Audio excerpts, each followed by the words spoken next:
Hi అండి.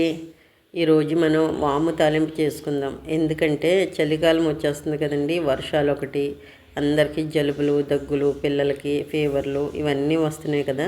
ఈ వాము తాలింపుతో అన్నీ ఎగిరిపోతాయండి. వీక్లీ వన్స్ పెట్టండి.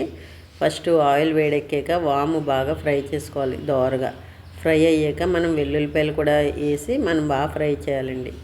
తర్వాత ఎండుమిర్చి, పచ్చిమిర్చి అన్నీ వేసుకోవాలండి. పచ్చిమిర్చి కూడా ఇలా పొడవుగా కట్ చేయండి. చాలామందికి పచ్చిమిర్చి తినే అలవాటు ఉంటుంది కదా, బాగుంటుంది టేస్ట్గా. ఉల్లిపాయలు కూడా వేసి దోరగా వేపండి. కరివేపాకు ఇవన్నీ వేసి దోరగా ఫ్రై చేయండి. దోరగా ఫ్రై చేసాక కొంచెం ఇవి వేగిపోయాక మనం సిమ్లో పెట్టేసుకోవాలండి. సిమ్లో పెట్టుకొని ఇప్పుడు మనం అన్నం ప్రిపేర్ చేసుకుందాము.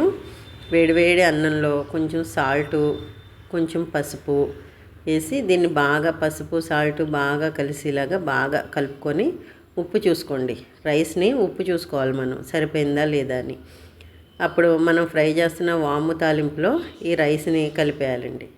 కలిపేసి బాగా ఫ్రై అవ్వాలి. మసాలా అంతా పైకి కిందకి కలిపి తాలింపుని బాగా చేయాలి. ఇలా బాగా పైనుంచి కిందకి ఇలా కలుపుకుంటే అన్నం కూడా ఆయిల్లో బాగా ఫ్రై అవుతుంది. చాలా బాగుంటుంది ఫ్రెండ్స్. చూస్తున్నారు కదా. పిల్లలకైతే ఉదయాన్నే టిఫిన్ బదులు వీక్లీ వన్స్ ఇది పెట్టారంటే మాత్రం వాము తాలింపు చాలా బాగుంటుంది. జలుబులు అవి రావు. నెక్స్ట్ ఏంటంటే చాలామంది వాము తాలింపు అంటే ఉల్లిపాయ వేయరు. వేస్తే చాలా సూపర్ టేస్ట్ వస్తుంది. ఓకేనండి.